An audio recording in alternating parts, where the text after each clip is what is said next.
Oh, you don't know how to make a steak taco? We can make that. This gonna be one of the best tacos you ever had in life, I promise. Look, first, get your steak, cut it up. I got 3 ribeyes. I cut them up. I hit it with some salt, some pepper, a little bit of steak seasoning. Then I mix that thing real good with some olive oil. Make sure everything bind in real well. Rendered the fat on the steak first. Then I put that steak on there to sit on each side for about 2-3 minutes till it got brown like me. Oh, wait. Y'all see that right there, right? Yeah.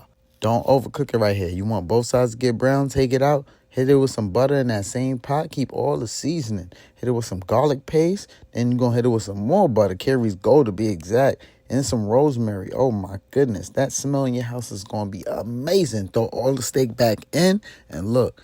Just look. Look how juicy it look. Oh, my goodness. And you make sure you scrape off the bottom of that pot because that's where all the seasoning at, baby. That's where all that flavor at, baby. You know what I'm saying?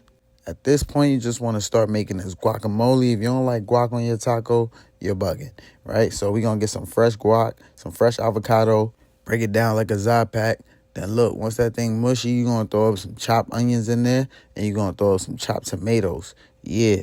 Then we're going to hit it with some chopped jalapenos. And I'm going to keep the seeds in that too. Fresh cilantro and lime juice, salt, pepper, olive oil, and oh my goodness, guac heaven, baby. Let's go. Nice and easy.